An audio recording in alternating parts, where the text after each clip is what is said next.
ونؤمن به ونتوكل عليه ونعوذ بالله من شرور أنفسنا ومن سيئات أعمالنا من يهده الله فلا مضل له ومن يضلل فلن تجد له وليا مرشدا ونشهد أن لا إله إلا الله وحده لا شريك له ونشهد أن سيدنا إيماننا قدوتنا حبيبنا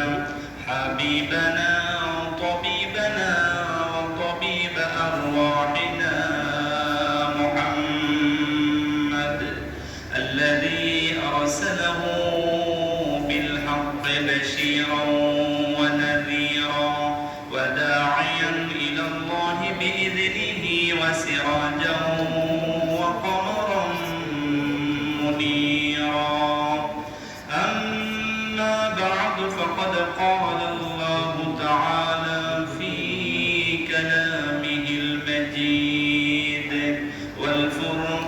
والفرقانه الحميد أعوذ بالله من الشيطان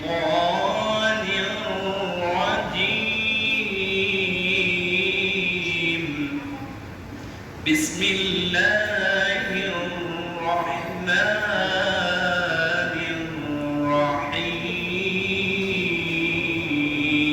الرحيم يا أيها الذين آمنوا ادخلوا في السلم كافة ولا تتبعوا خطوات الشيطان إنه لكم عدو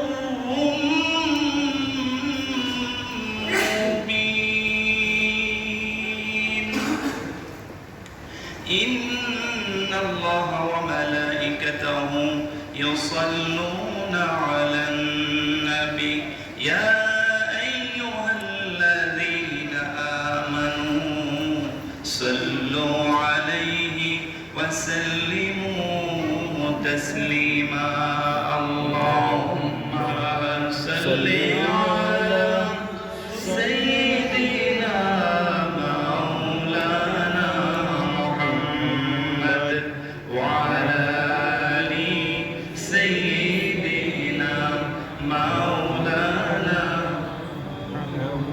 হৃদয়ে মোহাম্মদ চেতনায় মোহাম্মদ প্রেরণায় মোহাম্মদ দরদে মোহাম্মদ স্মৃতিতে তাইফ আমার দরদে মোহাম্মদ প্রেরণায় মুহতামার দরদে মোহাম্মদ হৃদয়ে মোহাম্মদ আল্লাহুম্মা সাল্লি আলা সাইয়্যিদিনা মাওলানা মুহাম্মদ ওয়া আলা আলি সাইয়্যিদিনা মাওলানা بلغ العلا بكماله كشف الدجى بجماله حسنت جميع خصاله صلى সকল প্রশংসার একমাত্র মালিককে সে আল্লাহর জন্য সবাই পড়ছি কালিমাতুশ শুকর আলহামদুলিল্লাহ বলেন আল্লাহু আকবার كبيرا الحمد لله كثيرا سبحان الله بكرة وأصيلا আমরা প্রশংসা করলাম কার? আল্লাহর প্রশংসা করে করে আমরা খুশি না বেজার? বেজার। এই জমিন কার? আল্লাহ। আমরা কার? আইন চলবে কার? আল্লাহ। মসজিদে আইন চলে কার? বলেন তো দেখি, মসজিদে আইন চলে কার? বাহিরে গিয়ে আল্লাহর আইন চলে?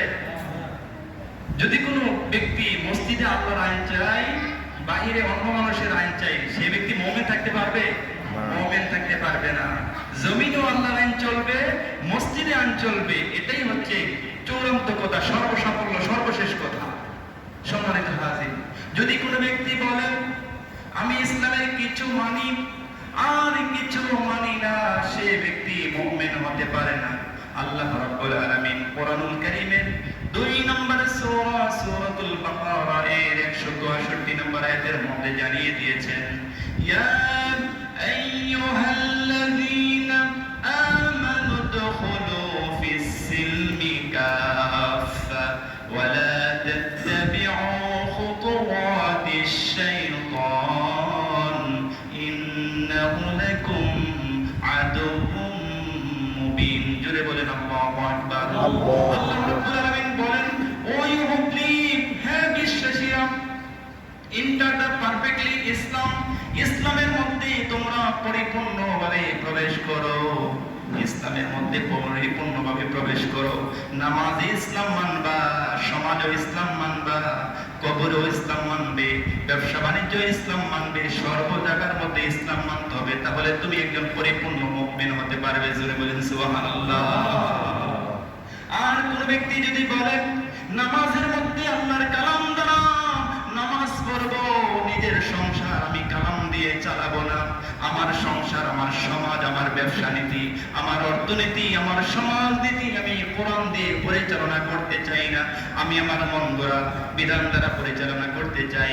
আল্লাহ রাব্বুল আলামিন কোরআনুল কারীমের মধ্যে জানিয়ে দিলেন, আলা লাহুল খালকু ওয়াল আমর, সাবধান, আল্লাহ হুঁশিয়ার করে জানিয়ে দিলেন, সাবধান, জেনে রাখুন, আর সাবধান, আইন চলবে তার, যিনি সৃষ্টি করেছেন তার আইন ছাড়া আর কারো আইন চলতে পারে না। জোরে বলেন সুবহানাল্লাহ।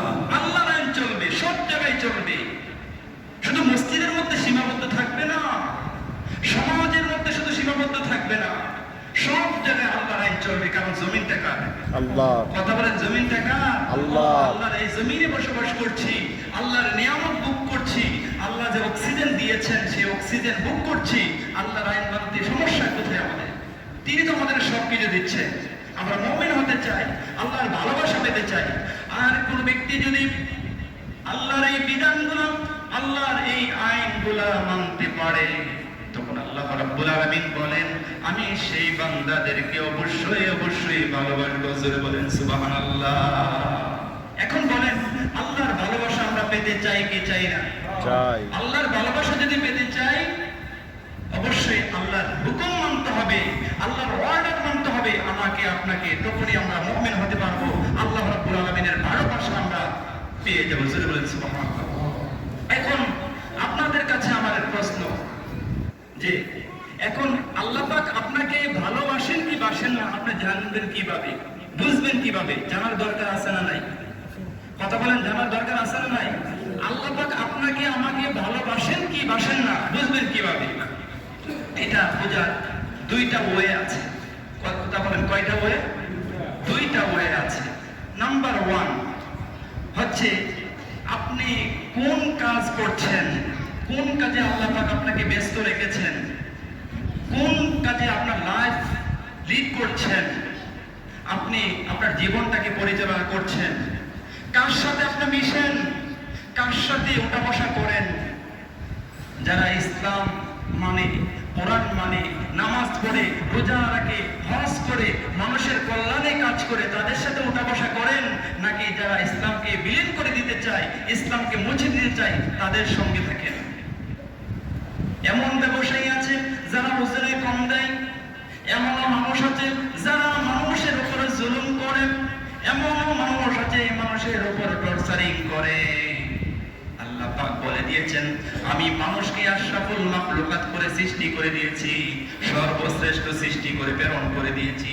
এমন মানুষের সঙ্গে আপনি চলেন যেই মানুষ গরিবদেরকে হক প্রতিপন্ন করে। আছে না নাই? কথা বলেন, আছে না নাই?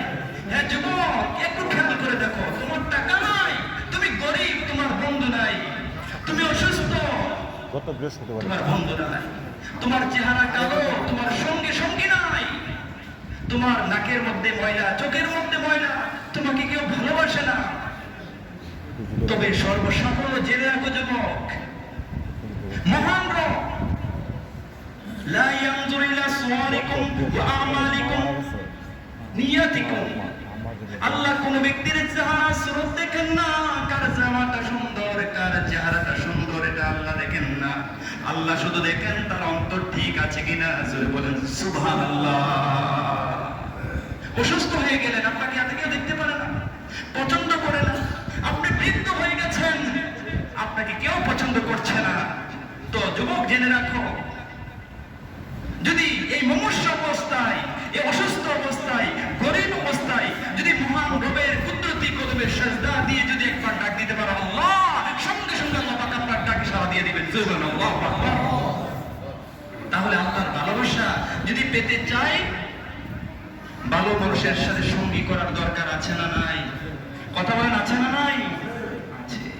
তখন আপনি বুঝতে পারবেন আল্লাহ আপনাকে ভালোবাসেন।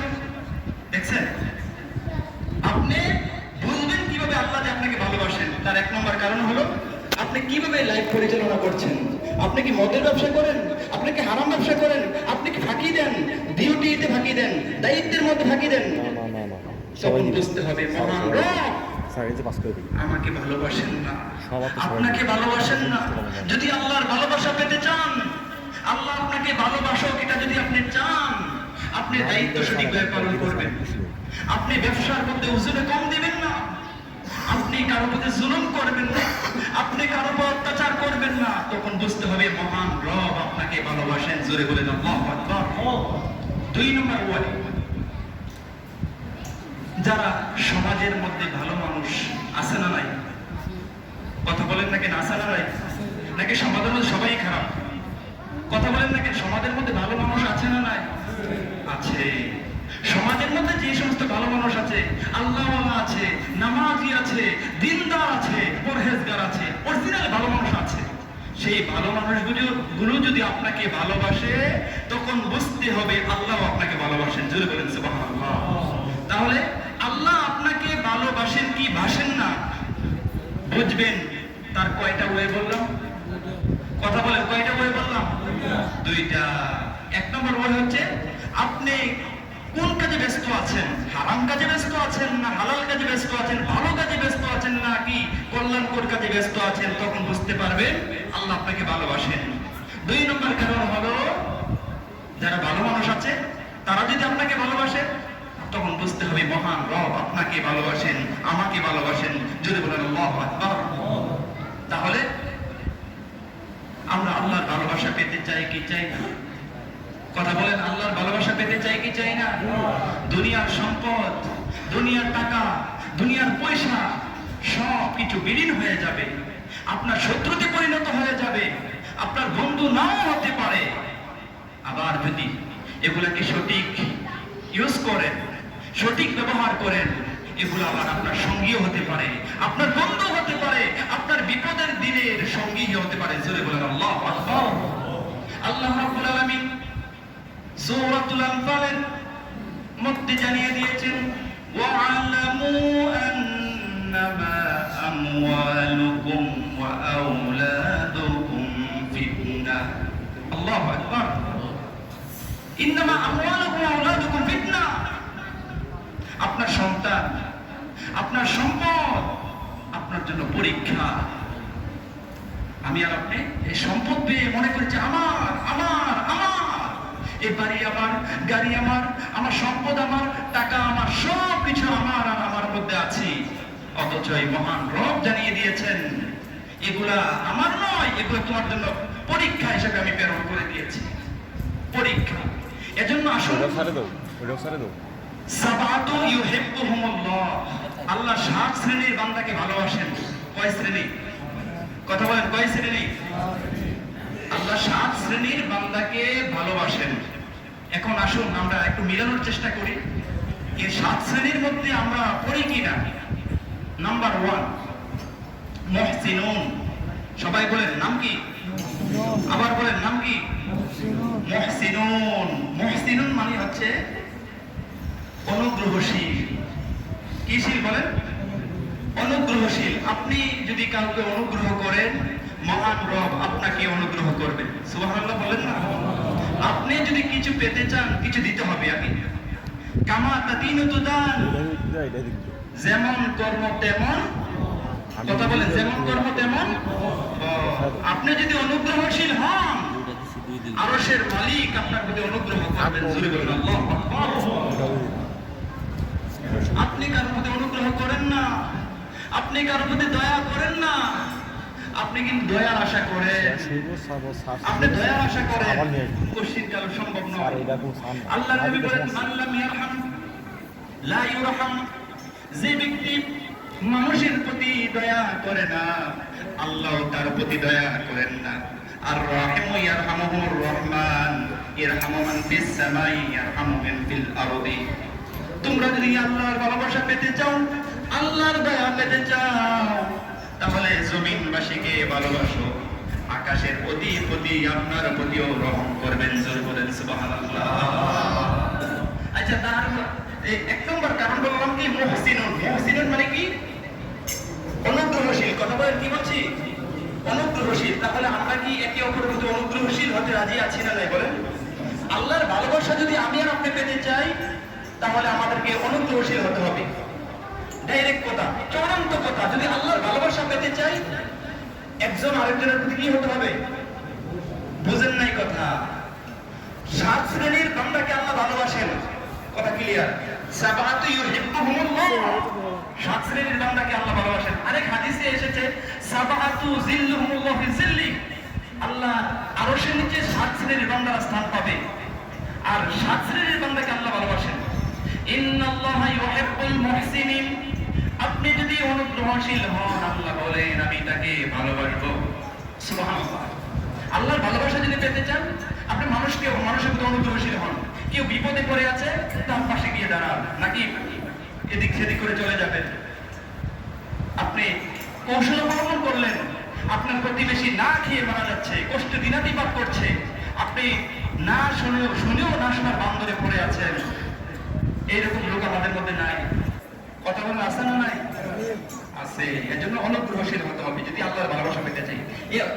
মুহসিনুনটা দুই প্রকার। একটা হচ্ছে ইবাদতের ক্ষেত্রে মুহসিনুন, আর একটা হচ্ছে সামাজিকভাবে মুহসিনুন। ইবাদতের ব্যাপারে মুহসিনুনটা হচ্ছে এরকম, মা মানাল ইহসান, হাদিসে এসেছে, কাআন্নাকা তারাহু ফাইন লাম তাকুনু তারাহু ফাইন লাম ইয়ারাক। তুমি এমন ভাবে ইবাদত করো যেন তুমি আল্লাহকে দেখছো। তুমি এমন ভাবে ইবাদত করো যেন আল্লাহকে তুমি দেখছো। আর যদি আল্লাহকে তুমি না দেখো, মনে করে নিতে হবে আল্লাহ পাক তোমাকে দেখছেন। জোরে বলেন সুবহানাল্লাহ। এইভাবে নামাজ পড়েন।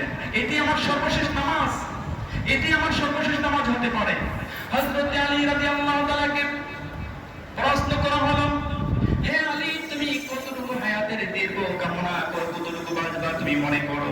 হযরত আলী রাদিয়াল্লাহু তাআলা বললেন, ইয়া রাসূলুল্লাহ, ইয়া হাবিবাল্লাহ, আমি যোহরের নামাজ আদায় করেছি, আসরের নামাজ পড়তে পারবো কিনা এটা আমার কোনো নিশ্চয়তা নাই। দেখছেন, যোহরের নামাজ পড়েছেন, আসরের নামাজ পড়তে পারবেন কিনা নিশ্চয়তা নাই। আল্লাহর হাবিব হযরত আলী রাদিয়াল্লাহু তাআলাকে বললেন, আলী, তুমি তো অনেক ভুল ধারণার মধ্যে পড়ে আছো রে আলী। কি ভুল?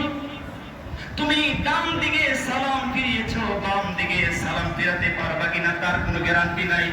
আর তুমি এত দীর্ঘ সময় মনে করেছো যোহরের নামাজ আদায় করেছো, আসরের নামাজ পড়বা কিনা নিশ্চয়তা মনে করছি এত দীর্ঘ সময় মনে করছো। অথচ আমি আপনি সবাই 60 বছর, 70 বছর, 80 বছর আরো বাঁচতে বলে লাভ আছে না নাই? আরো বাঁচতে চাই কি চাই না বলেন? অথচ চিকিৎসা করে ধন সম্পদ খরচ করতে চাই, টাকা বিলীন করতে চাই, ময়মনসিংহ কাজ হয় না, ঢাকা যেতে চাই, ঢাকাতেও কাজ হয় নাই, সিঙ্গাপুর যেতে চাই, তারপরে বাঁচতে চাই। কিন্তু রুহের যে রোগেরা রয়েছে, রোগের চিকিৎসার জন্য এই পর্যন্ত কোন ডাক্তারের কাছে কি গিয়েছি আমরা বলেন? শিরকের রোগে আক্রান্ত হয়ে আছি, বেদাতের রোগে আক্রান্ত হয়ে আছি, মুনাফিকের রোগে আক্রান্ত হয়ে আছি, কুফরের রোগে আক্রান্ত হয়ে আছি, জর্জরিত হয়ে গেছি আমরা। দেখতে মানুষ, অথচ ভিতরটা এত কালো হয়েছে, দুইজন ব্যক্তি ছিলেন, তিনজন ব্যক্তি ছিলেন সবচেয়ে বেশি কালো, হযরত বেলাল, লুকমান আল হাকিম। তারা দেখতে ছিলেন কালো, কিন্তু অন্তরটা ছিল ধবধবে সাদা। জোরে বলেন আল্লাহু আকবার। তাহলে এক নম্বর গেল কি, এমন ভাবে ইবাদত করতে হবে যে আল্লাহকে দেখছি। যদি আল্লাহকে না দেখতে পারেন, বুঝতে হবে আল্লাহ পাক আপনাকে দেখছেন। এটি আমার সর্বশেষ নামাজ হতে পারে। এই চিন্তা ভাবনা নিয়ে ইবাদত করেন, এটা হচ্ছে মুহসিনুন বান্দার এক নম্বর গুণ। দুই নম্বর গুণ হলো সামাজিক, অর্থনৈতিক লেনদেন, উঠা বসা, আচার ব্যবহার মুহসিনুন অনুগ্রহশীলের মতো হওয়াটাকে আল্লাহ পাক অত্যাবশ্যক করে দিয়েছেন সবার জন্য। জোরে বলেন সুবহানাল্লাহ। তাহলে আমরা মুহসিন হতে চাই কি চাই না? কথা বলেন, মুহসিন হতে চাই কি চাই না? আজ থেকে সবার প্রতি আমরা অনুগ্রহশীল হব। একজনের বিপদে আরেকজনের পাশে দাঁড়াবো। আপনি বিপদে পড়েছেন, তাকে উদ্ধার করবেন। একজন একটা বোঝা উঠাতে পারছে না, আপনি উঠিয়ে দেন। এটাই হচ্ছে মুহসিন। যদি বলেন আল্লাহু আকবার। দুই নম্বর গুণ তাওয়াবুন, তওবাকারী হতে হবে। বলেন তো দেখি আমাদের গুনাহ আছে না নাই? শুধু বক্তব্য আছে। কথা বলেন আছে গুনাহ? মদিনার নবী মদিনার তাওয়াব থেকে হাদিস সেন্ড করে দিয়েছেন, কুল্লু বানি আদম খাত্তা, খায়রুল খাত্তাইনা তাওয়াবুন। প্রত্যেক আদম সন্তানই গুনাহগার, তবে গুনাহগারদের মধ্যে যারা তওবা করে তারা হলো সর্বশ্রেষ্ঠ। জোরে বলেন সুবহানাল্লাহ। তওবা করলে যে আল্লাহ কতটুকু খুশি হন। ইন্নাল্লাহা ইউহিব্বুত তাওয়াবিন, তওবাকারীকে আল্লাহ পাক পছন্দ করেন। কি রকম পছন্দ করেন? ফর এক্সাম্পল, একজন ব্যক্তি সফরে বের হয়েছে, মরুভূমিতে গিয়েছেন, তার যত টাকা পয়সা, সামান, খাবার দাবার, পানি সে উটের মধ্যে আছেন, কিন্তু সে উটটাকে হারিয়ে ফেলেছে। অনেক খোঁজাখুঁজির পর আর উটটা পাচ্ছে না। এখন তার মৃত্যুটা নিশ্চিত। মরুভূমিতে খাবার পাবে কোথায়? এই পেরেশানি করতে করতে সে এক জায়গার মধ্যে ঘুমিয়ে গেল। ঘুমিয়ে যাওয়ার পর হঠাৎ করে দেখতে পেল তার উটটা একা সাথে এসে হাজির হলো। সাথে সাথে সে উটের রশির মধ্যে ধরলে। জোরে বলুন আল্লাহু আকবার। সেই লোকটা খুশি না বেজার? কথা বলেন, খুশি না বেজার?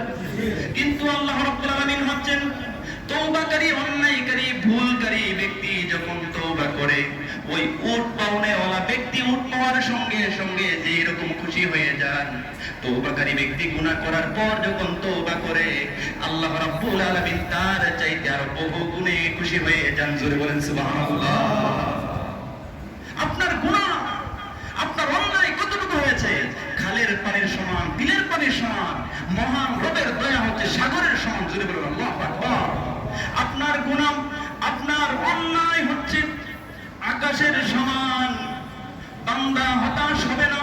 আল্লাহ রাব্বুল আলামিন বলে দিয়েছেন, আমি আল্লাহর দয়া হচ্ছে আরশের সমান। জোরে বলেন সুবহানাল্লাহ। লা তাকনাতু মির রাহমাতিল্লাহ। বান্দারে, আমি আল্লাহর রহমত থেকে তোমরা নিরাশ হবে না। যত গুনাহ করো, আমি আল্লাহর কাছে যখন তওবা করো, তুবু ইলাল্লাহি তাওবাতান নাসুহা, সঙ্গে সঙ্গে আমি আমার বান্দার সমস্ত গুনাহগুলোকে ক্ষমা করে দিব। জোরে বলুন আল্লাহু আকবার। তাহলে আমাদের গুনাহ যে আছে, এটাকে আমরা স্বীকার করি। কথা বলেন, স্বীকার করি। তাহলে এই গুনাহ থেকে পরিষ্কার হতে গেলে, অন্তরটাকে ভালো করতে গেলে কি করতে হবে? কথা বলেন, কি করতে হবে? তওবা করতে হবে। আর তওবা করতে পারলে ইন্নাল্লাহা ইউহিব্বুত তাওয়াবিন, আল্লাহ পাক বলে দিয়েছে নিশ্চয়ই আমি তওবাকারীকে পছন্দ করি, তওবাকারীদেরকে ভালোবাসি। জোরে বলুন আল্লাহু আকবার। তাহলে আল্লাহর ভালোবাসা যদি পেতে চাই, তওবা করতে হবে। পারা যাবে? কথা বলেন, পারা যাবে?